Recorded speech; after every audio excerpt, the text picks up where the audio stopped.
Make way for McClosky, a Robert McClosky treasury. Lentil, written and illustrated by Robert McClosky. In the town of Alto, Ohio, there lived a boy named Lentil. Lentil had a happy life, except for one thing. He wanted to sing, but he couldn't. It was most embarrassing, because when he opened his mouth to try, only strange sounds came out. And he couldn't even whistle, because he couldn't pucker his lips. But he did want to make music, so he saved up enough pennies to buy a harmonica. Lentil was proud of his new harmonica, and he decided to become an expert. So he played a lot, whenever and wherever he could. His favorite place to practice was in the bathtub, because there, the tone was improved 100%. He used to play almost all the way to school, down Vine Street to the corner of Main, past the finest house in Alto, which belonged to the great Colonel Carter. Then, past the drugstore, the barber shop, and the Alto Library, which was a gift of the great Colonel Carter.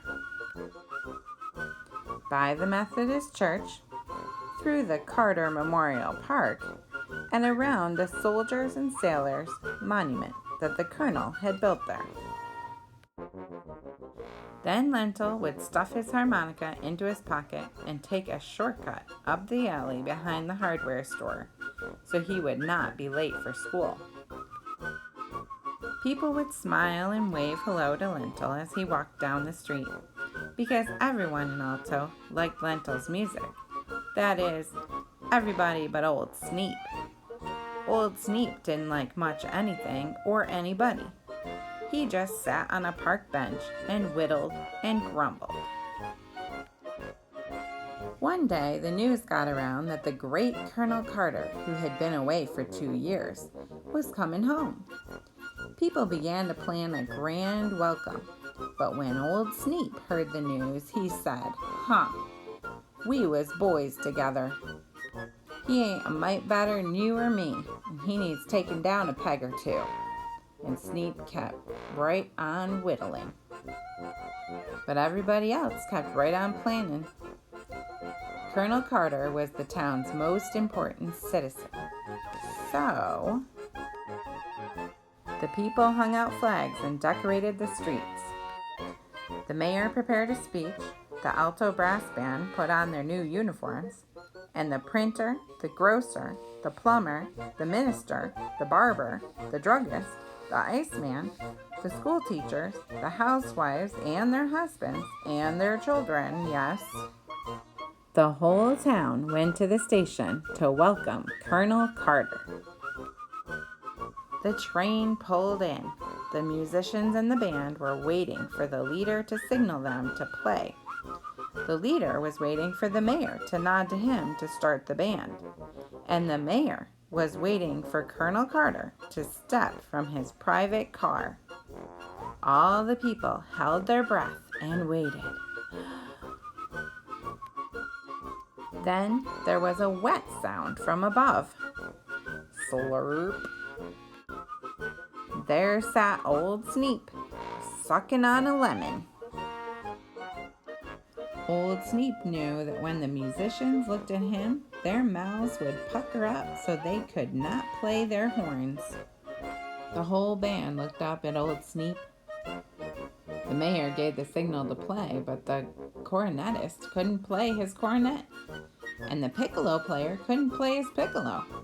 The trombone player couldn't play his trombone, and the tuba player couldn't play his tuba, because their lips were all puckered up.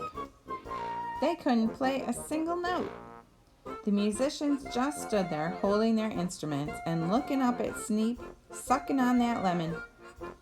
The leader looked helpless, and the people were too surprised to move or say a thing. And the mayor wrung his hands and wore a look that said, Can't somebody do something, please? As Colonel Carter stepped from his car, the only sound was the noise of Sneep's lemon. Shlush. Clouds began to gather on the colonel's brow, and he said, in an indignant sort of way. Of course, Lentil's lips were not puckered, and he knew that something had to be done. So he took out his harmonica and started to play, "Comin' Round the Mountain When She Comes." When Lentil began to play the second chorus, Colonel Carter smiled. Then he let out a loud chuckle and began to sing, "Driving 6 white horses when she comes, yee-haw!" Then everybody sang, and they all marched down Main Street behind the colonel's car. Lentil rode with the colonel, who took a turn at the harmonica when Lentil's wind began to give out.